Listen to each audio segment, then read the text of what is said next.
Praise the Lord. हम सब यहाँ पे इकट्ठा है, इसलिए हम प्रभु को धन्यवाद देते हैं। प्रभु ने हमें पूरा सप्ताह यहाँ संभाल के रखा और उसके पवित्र सामर्थ्य से हमें भरा और इस जगह पे हमें इकट्ठा किया। इसलिए हम सारा गौरव, सारा आदर, महिमा केवल और केवल प्रभु यीशु मसीह को देते हैं। मैं आप सबको धन्यवाद देती हूँ क्योंकि आप मेरा वीडियो लगातार देखते हैं और परमेश्वर का वचन सुनते हैं, इसलिए मैं प्रभु को धन्यवाद देती हूँ। हमेशा की तरह जैसे मैं कहती हूँ कि हम हमारी शुरुआत प्रेयर से करेंगे। तो आइए प्रियो, हम अपनी आंखें बंद करेंगे, अपने सर को झुकाएंगे और परमेश्वर को धन्यवाद देंगे। धन्यवाद देते हैं प्रभु यीशु मसीह, इस समय के लिए धन्यवाद देती हो प्रभु जी। प्रभु आपकी स्तुति करती हो प्रभु कि आपकी सांस हमारे शरीर में है प्रभु, जिसकी वजह से प्रभु आज हम जिंदा है प्रभु। परिस्थिति हमारे निकट कैसे भी रहने दो प्रभु, परंतु परमेश्वर आपने हमें संभाल के रखा है, आपकी कृपा से हमें भरा है प्रभु, आपकी पवित्र पंखों तले हमें छुपा के रखा है प्रभु। इसलिए मैं धन्यवाद देती हूँ प्रभु जी।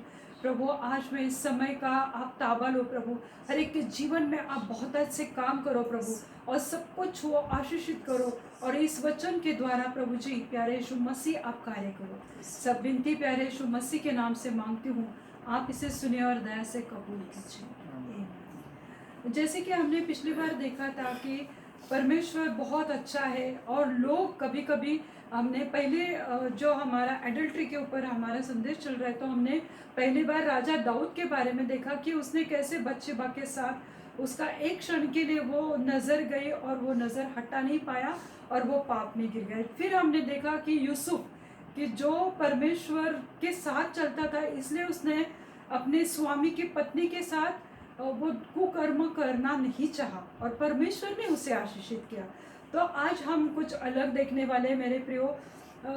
मेरे एक कोई रिश्तेदार है जिनसे मैं बात कर रही थी और उस वक्त उन्होंने बोला कि मेरी एक फ्रेंड है और मेरे फ्रेंड की जो बेटी है वो बड़ी है, मतलब शादी की उम्र की है। तो उसके माँ ने उसे एक सलाह दी कि शादी होने के पहले तुम किसी भी लड़के के साथ रिश्ता बना सकती हो, एक अनुभव के लिए, एक्सपीरियंस के लिए।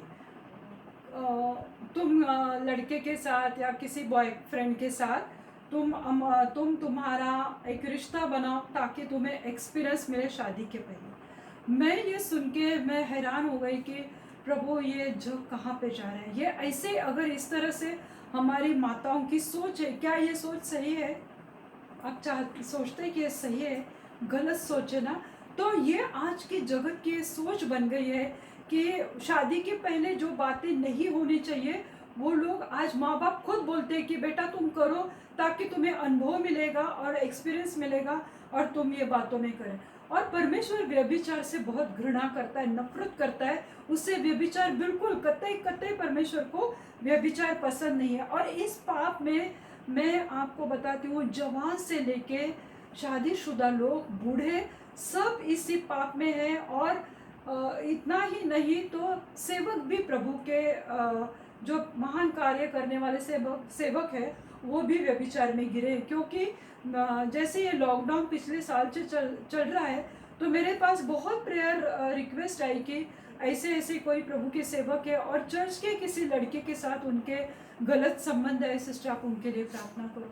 तो मैं ये सोच के हैरान हो जाती हूँ, चलो जवान व्यभिचार में पड़ते हैं, शादीशुदा जिन्होंने नहीं करना चाहिए, या बूढ़े, और हाइट तो सेवक भी, प्रभु के सेवक भी ऐसे अगर पाप में गिरते हैं तो हमें इस बात पे विचार करने की बहुत ज़्यादा ज़रूरत है। तो हम परमेश्वर की दया में के नीचे हैं, हम परमेश्वर की कृपा के नीचे हैं।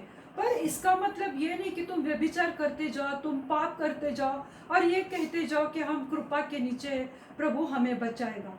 पर आज यही मैं बात आप लोगों को दिखाना चाहती हूँ कि प्रभु की कृपा है इसलिए हम जिंदा है, परंतु हम, परमेश्वर ने हमें क्यों बचा के रखा है? व्यभिचार करने के लिए, एडल्ट्री करने के लिए। एडल्ट्री के मेरे प्रियो बहुत अलग अलग तरीके हैं जो पिछली 2 बार मैंने दिखाया, पर आज मैं उससे कुछ अलग आपको दिखाना चाहती हूँ। जैसे उत्पत्ति की किताब उसके 19वां अध्याय, और हम वो अध्याय पे देखेंगे कि वहाँ पे लूत नाम का एक व्यक्ति रहा करता था और वो धर्मी था, परमेश्वर के साथ चलने वाला था। वो अब्राहम का वो रिश्तेदार था। और फिर हम देखते हैं कि वो जो लूत था वो परमेश्वर से बहुत प्यार करता था, और सदोम और अमोरा वो नगर में सिर्फ लूत एक परमेश्वर का भय मानने वाला इंसान था।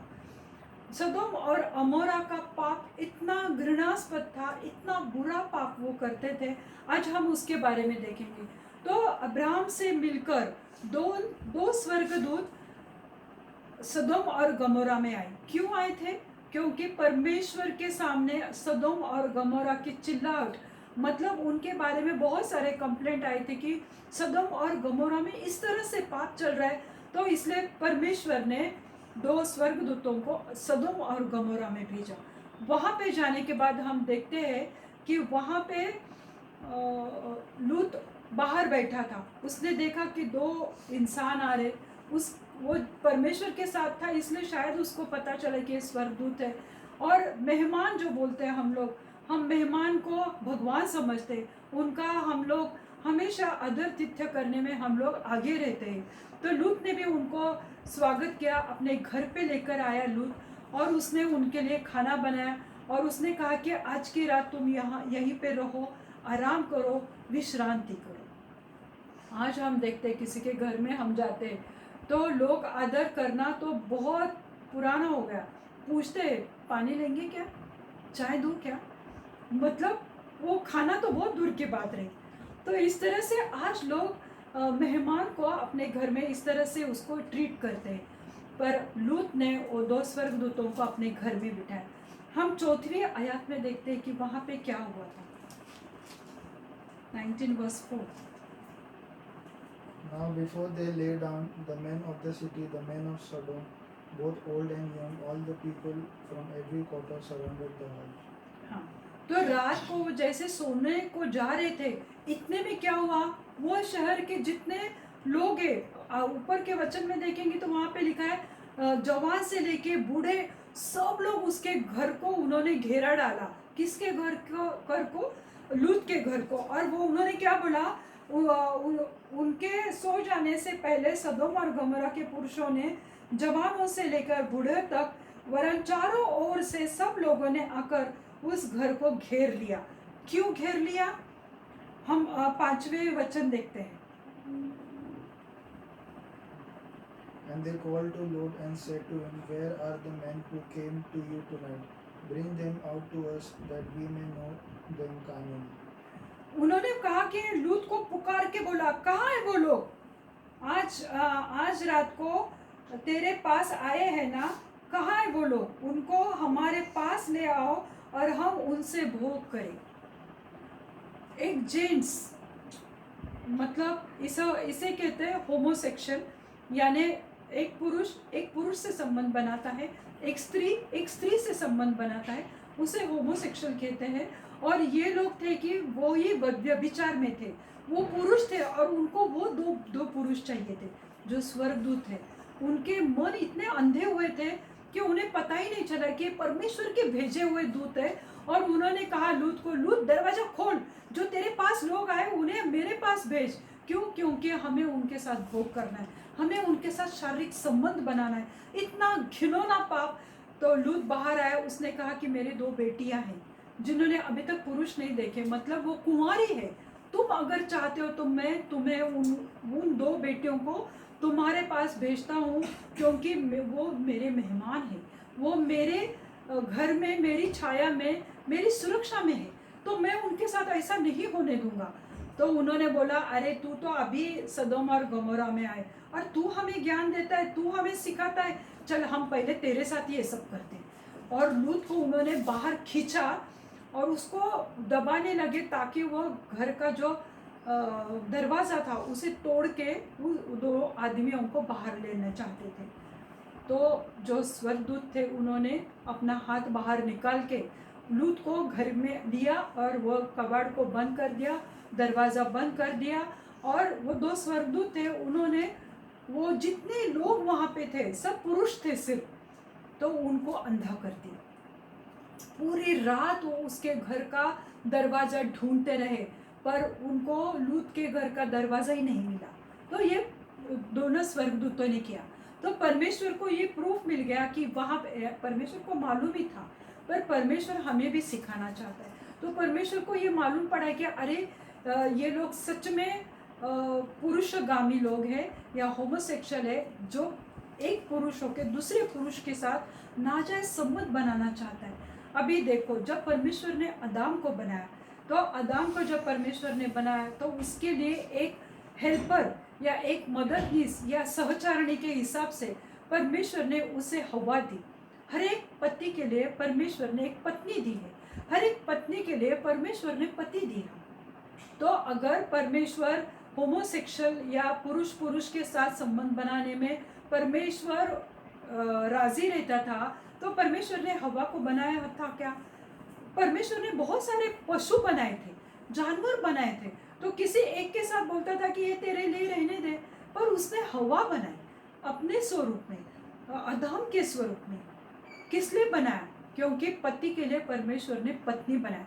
परमेश्वर कतई नहीं चाहता है कि एक पुरुष के साथ संबंध बनाए या एक स्त्री के साथ संबंध बनाए। ये परमेश्वर के नज़र में बहुत बड़ा गुनाह है और ये परमेश्वर के नज़र में बहुत बड़ा पाप है। अगर ये मैं चाहती हूँ कि आप लय व्यवस्था उसका 18वां अध्याय और 22वां वचन हम देखते हैं लेविय की किताब में। वहाँ पे लिखा है 18वां अध्याय और 22वां वचन, स्त्री गमन की रीति से पुरुष गमन ना करना वह तो घिनौना काम है। घिनौना मतलब सबसे वर्स्ट, सबसे बदतर काम है कि स्त्री गमन के रीति से, यानी एक पति अपने पत्नी के साथ जैसे संबंध बनाता है उस रीति से अगर पुरुष पुरुष के साथ संबंध बनाता है तो परमेश्वर कहता है कि वो घिनौना काम है। ये व्यभिचार परमेश्वर देख ही नहीं पाता है। फिर परमेश्वर ने इसके साथ क्या किया पता है?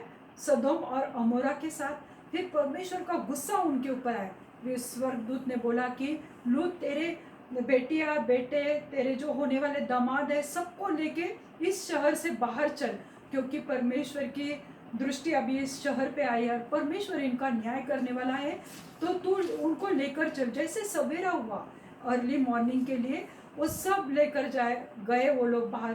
तो दामाद जो थे होने वाले, तो उन्होंने लूत को कहा, ठट्टे में उड़ाया कि ऐसा थोड़ी होने वाला है कि सदोम और अमोरा जो अभी ये नगर है और उनको रातों रात कोई नाश करने वाला, हम नहीं आएंगे।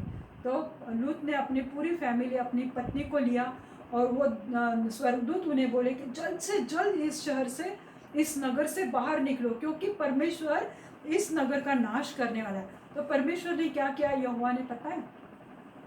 अग्नि और गंधक उनके ऊपर, वो शहर पे, वो नगर पे बरसाए, और वहाँ पे लिखा है कि सब जल के राख हुआ। सब खेती बाड़ी, जानवर, हर एक स्त्री पुरुष, छोटे बच्चे, जवान बूढ़े, सब वो अग्नि में नाश हुए।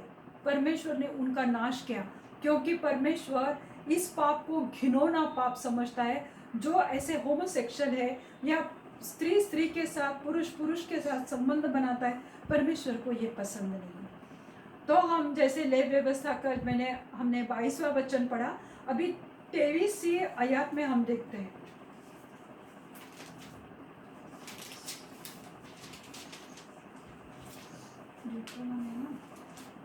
Nor shall you meet with any animal to defile yourself with it, nor shall any woman stand before an animal to mate with it. It is perversion.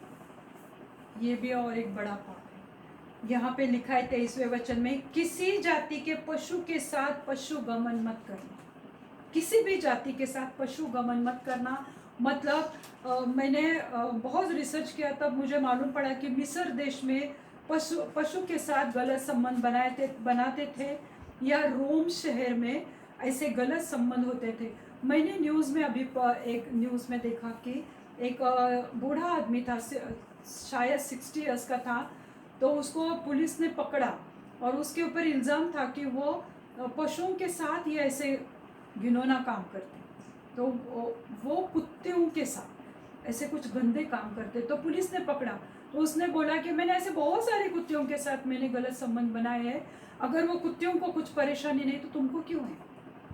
मतलब कितने हाइट हो गई, पाप तो करते हैं उसके ऊपर, इस तरह से अपने आप को बचाने की कोशिश करते हैं, परमेश्वर से लड़ते हैं। अगर परमेश्वर ने आदम के लिए हवा बनाई है तो वो परमेश्वर कतई नहीं चाहता कि जो पशु परमेश्वर ने हमारे लिए दिए, हम पशु के साथ अगर इस तरह से कुकर्म करेंगे तो परमेश्वर हमें कैसे ब्लेस करेगा। आज लोग कहते हैं कि ये कोरोना वायरस नहीं जा रहा है, हम प्रार्थना कर ले लगातार, कोई लोग उपवास कर रहे, फास्ट कर रहे उसके लिए, पर ये कोरोना नहीं जा रहा है। क्यों? कभी हमने सोचा है कि हमारे आस पड़ोस में क्या होता है? कभी हमने देखा है कि लोग इस तरह का घिनौना पाप करते हैं, इस तरह से होमोसेक्सुअल है, इस तरह से पशुओं के साथ करते हैं, और परमेश्वर की दृष्टि में ये पाप बहुत बढ़ गया है, और परमेश्वर चाहता है कि ऐसे लोग इस धरती से निकल जाए। और हम देखेंगे ये सिर्फ पुराने नियम में ही सीमित नहीं है मेरे प्रियो, तो परमेश्वर ने नए नियम में भी ये दिखाया है। इसके लिए हम देखेंगे 1 कुरिन्थी की पत्री उसका 6वां अध्याय और 15 वर्स, 1 कुरिन्थियन 6 वर्स 15।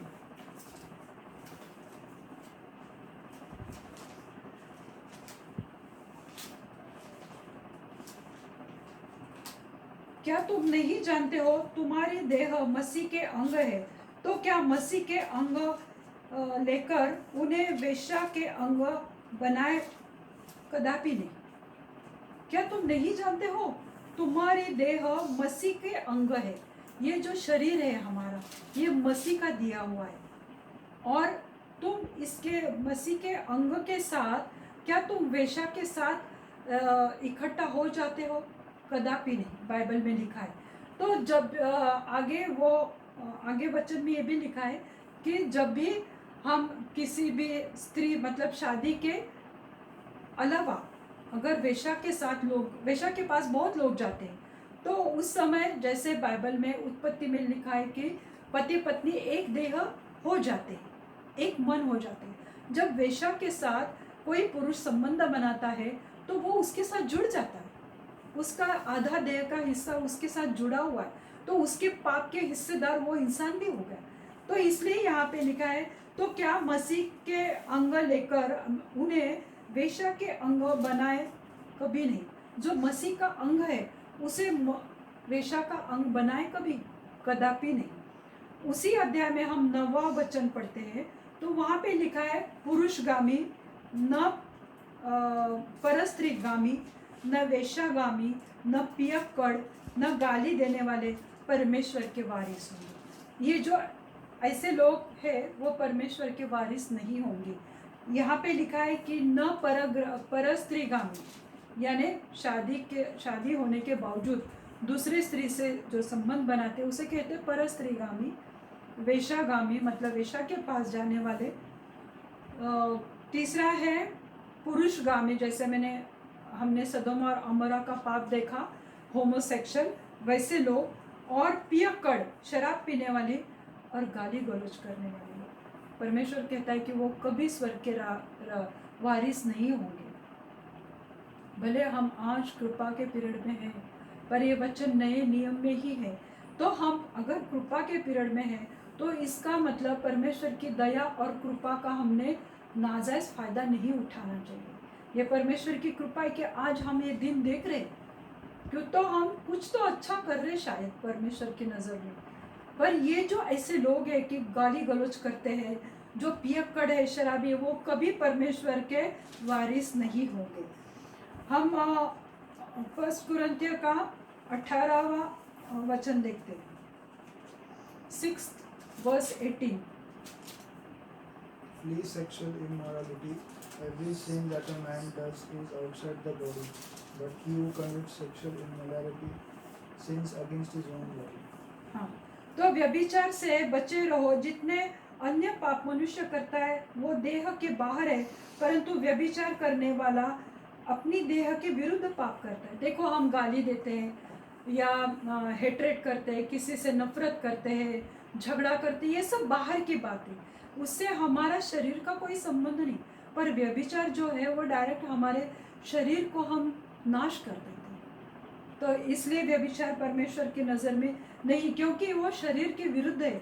अभी शरीर जो है हमने उसके पहले के वचन जो पढ़ा है कि वो मसीह का अंग है, और मसीह के अंग के साथ हम दुष्टता करते हैं व्यभिचार करके। तो इसलिए परंतु व्यभिचार करने वाला अपनी देह के विरुद्ध, मतलब प्रभु यीशु मसीह के विरुद्ध में पाप करता है। क्या तुम नहीं जानते कि तुम्हारा देह क्या है? पवित्र आत्मा का मंदिर है। ये हमारा जो शरीर है वो पवित्र आत्मा का मंदिर है। इसमें पवित्र आत्मा बस्ती करता है। जब पवित्र आत्मा हमारे साथ है तो हम ऐसे अगर कुकर्म करेंगे तो पवित्र आत्मा नाराज हो जाता है। हम लोग 20वां वचन देखते हैं, क्यों परमेश्वर हमें कहता है कि तुम मेरा देह है?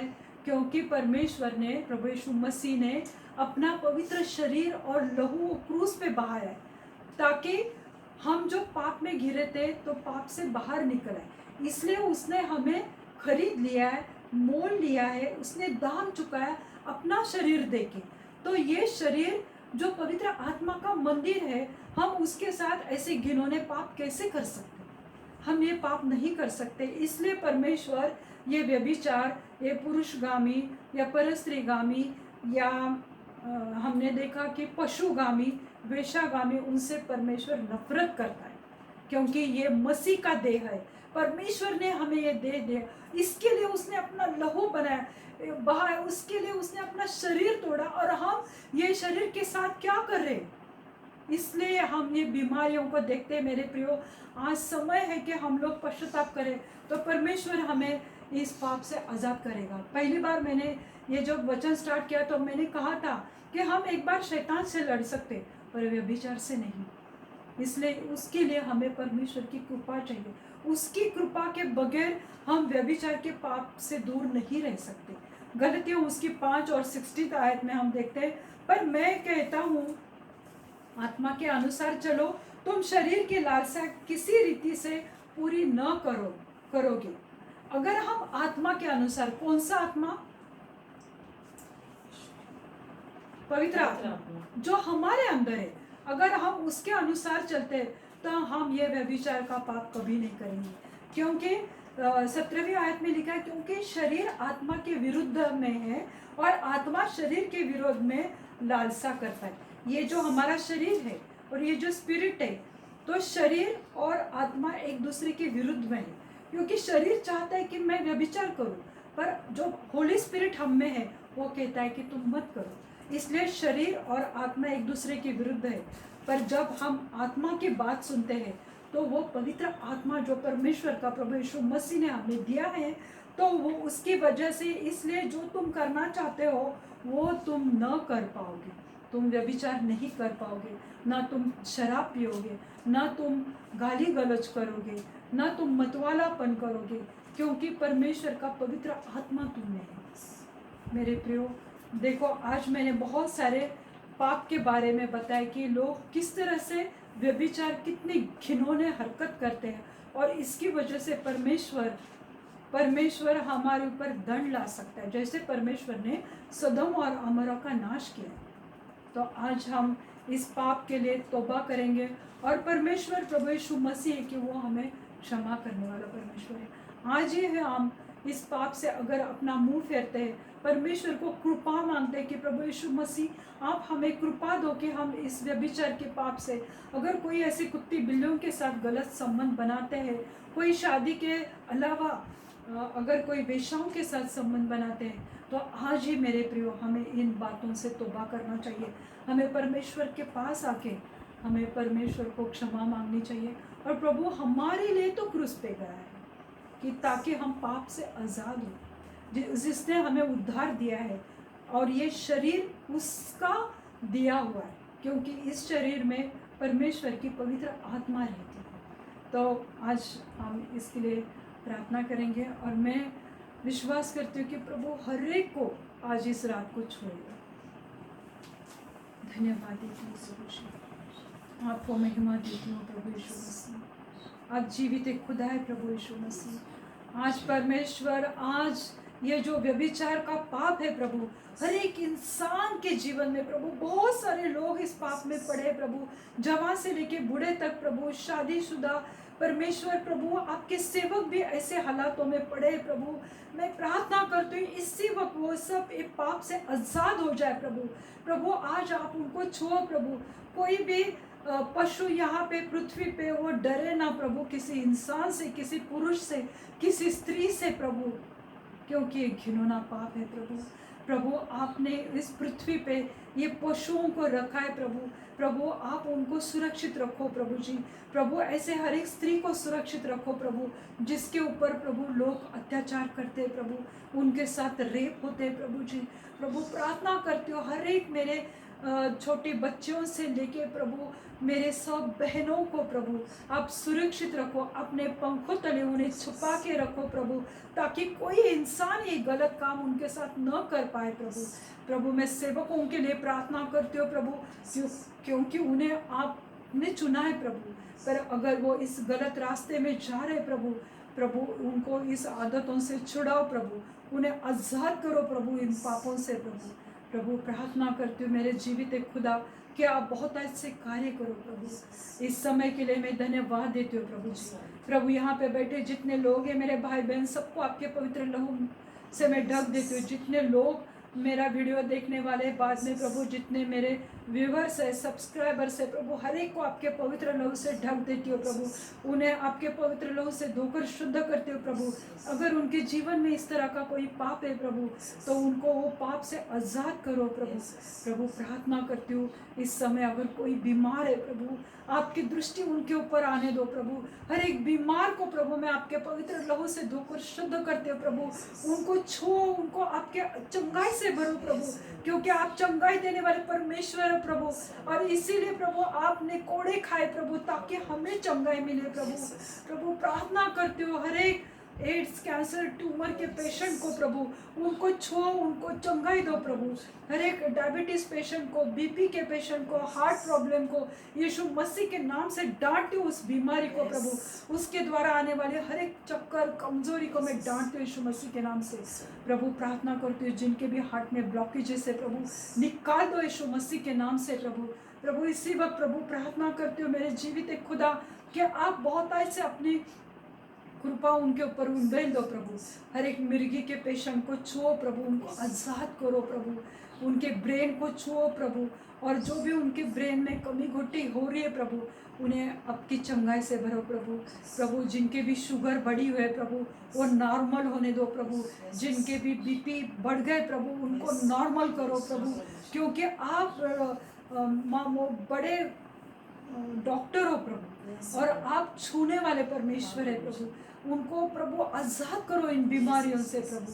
प्रभु मैं प्रार्थना करती हूँ प्रभु, जो भी सर्दी खांसी है प्रभु, जो भी बुखार है प्रभु, जो भी लंग्स में प्रभु इन्फेक्शन है प्रभु, वो हर एक बीमारी को यीशु मसीह के नाम से मैं डांटती हूँ प्रभु।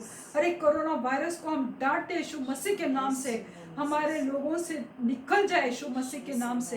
प्रभु प्रार्थना करती हूँ हमारे पुणे महाराष्ट्र के लिए, हमारे इंडिया के लिए प्रभु, हर एक इंसान को छुओ, उनके पापों को क्षमा करो प्रभु। ये बीमारी हमारे शहर से, हमारे देश से निकल जाए यीशु मसीह के नाम से। प्रभु प्रार्थना करती हो प्रभु, जो भी फेफड़ों में इन्फेक्शन है प्रभु, जो भी फेफड़ों में ब्लैक फंगस हुआ है प्रभु, उसको मैं डांटती हूँ यीशु मसीह के नाम से। जो भी पेशेंट प्रभु सांस नहीं ले पा रहे प्रभु, आपकी पवित्र सांस उनमें डालो प्रभु, और प्रभु उनको आज़ाद करो इस बीमारी से प्रभु। प्रभु प्रार्थना करते हो हर एक छोटे बच्चों के लिए प्रभु, उनको आपके पवित्र लहू से ढक देते हो प्रभु।